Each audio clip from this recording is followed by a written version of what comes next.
धम्म प्रभात, बहुत बहुत साधुवाद, कल्याण हो, मंगल हो, दीर्घायु हो, सदा सुखी हो। आज हम संगत कर रहे हैं कि किस तरह से कृषक को कमजोर किया जा रहा है। खेतीहर को कृषक बनाया गया है। खेती पाली भाषा का शब्द है और जब कालांतर में इस देश में पाली को कमजोर करने का षड्यंत्र हुआ, ब्राह्मण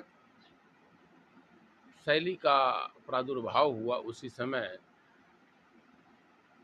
खेती को, खत्तीय को कमजोर किया गया।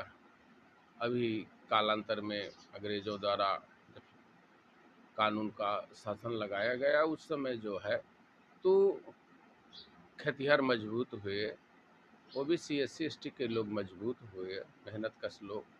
तो 1950-60 में सामंत लोगों ने किस तरह से भूमि हथियाई, गांव के गांव अनसरबेट हो गए। राजनीतिक कारणों से तमाम छीन ली गई। अब जो भी बची, अब किस तरह से षड्यंत्र करते हैं। अब जो है वर्तमान समय में खरीफ का फसल चल रहा है, खरीफ के फसल में बिजली नहीं दी जा रही। अब देखिए, कहीं पर अतिवृष्टि है, कहीं वृष्टि है और कहीं पर अल्प वृष्टि है।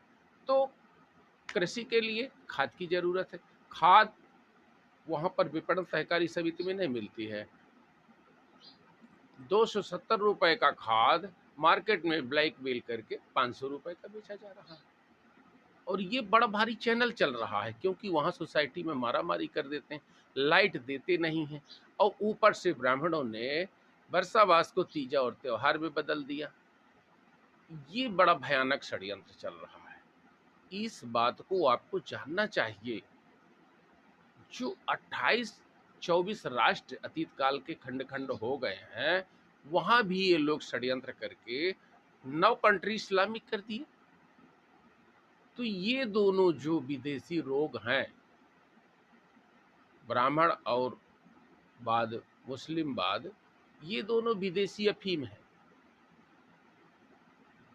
आपको सत्य और न्याय के लिए, संवैधानिक होने के लिए इन पाखंडों से, क्रूरता, धूर्तता, ठगी, व्यभिचार, हिंसा, इन सबसे बाहर निकलना पड़ेगा। शुद्ध लोकतंत्र की स्थापना के लिए अतीत काल की जो भी कुरीति है, कुप्रथा है, इन सबको समाप्त करके हम एक भारत के नागरिक हैं। हमारे पास एक ही आइडेंटिटी है, हम भारत के नागरिक हैं। ना ही हम ऊंच हैं, ना ही हम नीच हैं। हम बराबरी के लोग हैं, नागरिक लोग हैं। और संविधान हमारा धर्म ग्रंथ है, संविधान हमारा राष्ट्र